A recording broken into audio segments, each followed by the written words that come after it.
Eu acho que a gente está vivendo uma crise de narrativas. Você vai me perguntar, né, por que é narrativa? Narrativa é uma análise de diagnóstico e tratamento. O que é uma narrativa? É uma análise, um diagnóstico e tratamento sobre um determinado problema, de qualquer tipo. Então você tem narrativas, você desenvolve uma narrativa, né, para você atuar em diversas situações. O médico desenvolve a sua narrativa, o engenheiro, etc. Tal. O engenheiro vai dizer, olha, eu faço manutenção de ponte e quando a ponte apresenta isso, é um diagnóstico assim, assim, assado, o nosso tratamento é esse aqui, assim, a gente passa tal produto que faz isso, faz aquilo, etc. Tal. Então aquilo tem uma narrativa geral, que ele vai escrever um livro, um manual, um folder do qual é a narrativa dele, e depois você tem o discurso. O discurso, a narrativa é um coletivo de discurso. E o discurso é uma narrativa conjuntural, é a narrativa num determinado contexto. Você desce para um determinado contexto e diz, olha, nessa situação aqui, eu acho que isso aqui, eu vou pegar da minha narrativa isso, e vou aplicar dessa maneira.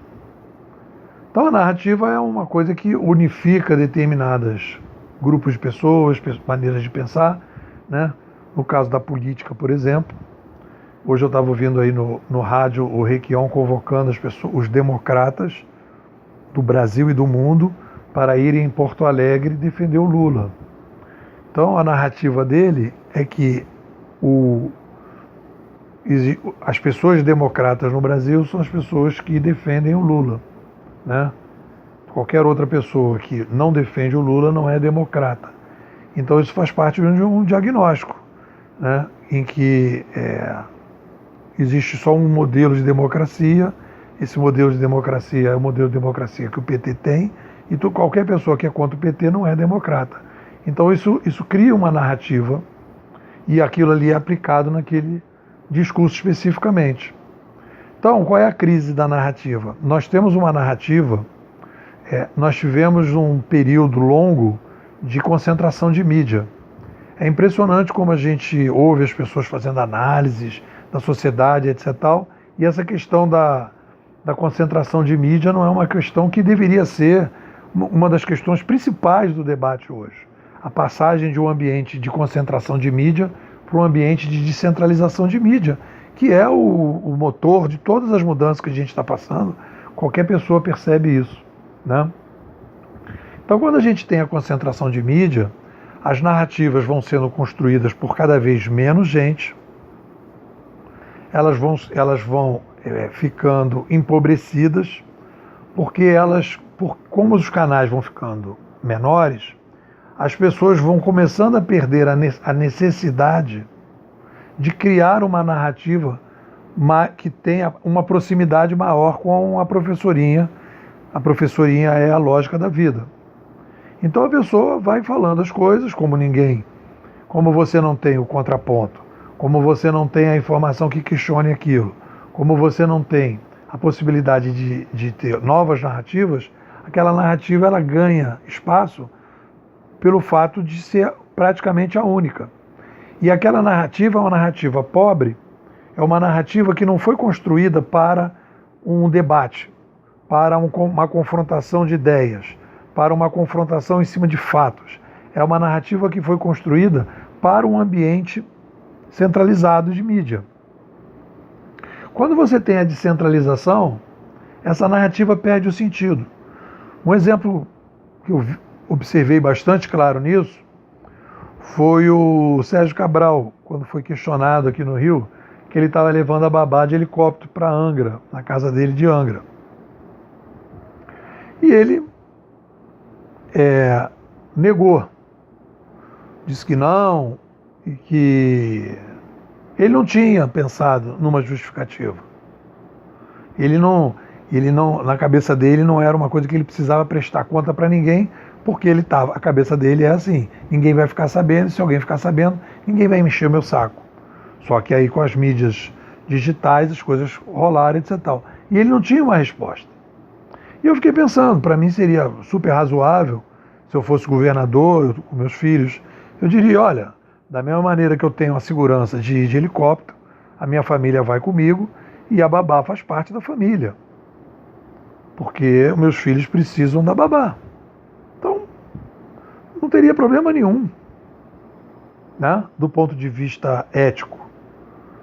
Se a gente parte do princípio que ele tem família, se ele vai de helicóptero, ele vai levar a família dele, a babá faz parte da família.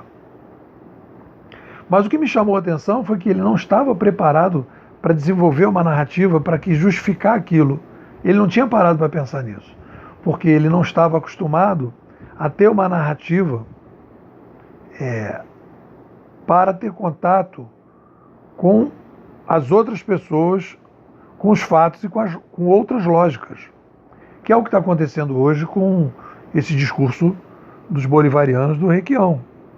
Então, quando ele diz assim, os democratas precisam ir para Porto Alegre porque o Lula está sendo atacado, etc. Papá, ele é aquele cara que ainda está vivendo como Don Quixote, né? É o cavaleiro andante, que ele continua no mundo dos cavaleiros andantes quando não tem mais cavaleiro andante. Então ele vive aquela fantasia, os moinhos de ventos, as coisas e tal. É mais ou menos o que o Requião está vivendo.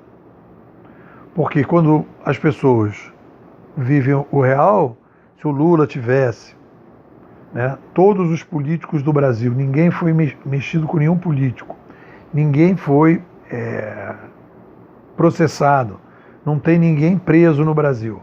E aí o pessoal de Curitiba escolhesse o Lula especificamente e atacasse o Lula em pessoa específica para evitar que ele fosse eleito, aí você teria uma lógica, digamos, com a professorinha.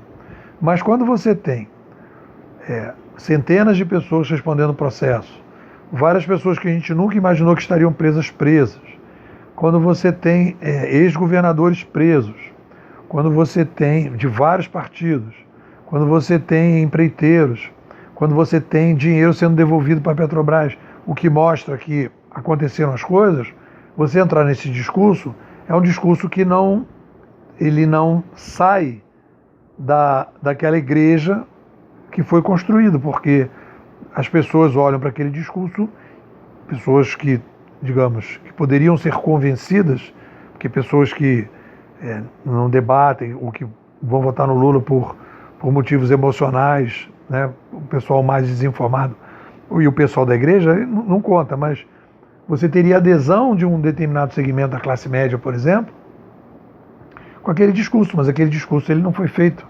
para convencer a partir dos argumentos.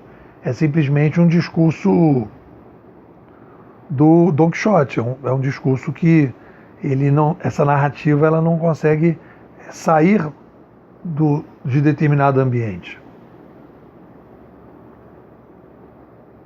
Então eu acho que a gente está vivendo, não é só na política, eu vejo isso também nas empresas de consultoria, que fazem consultoria para as empresas, eu vejo nas próprias empresas, uma dificuldade que as empresas têm de lidar com esse consumidor mais ativo, mais participativo, né? Com lidar com funcionários novos que não aceitam aquele modelo de hierarquia, aquela coisa assim de aceitar qualquer ordem, pessoas mais rebeldes, pessoas mais inovadoras, pessoas mais disruptivas, que estão sendo formadas por esse ambiente mais aberto, mais centralizado, mais horizontal. Então a gente tem uma crise da narrativa, que é a narrativa construída por uma concentração de mídia para um não debate, e uma narrativa que precisa ser construída agora para o debate.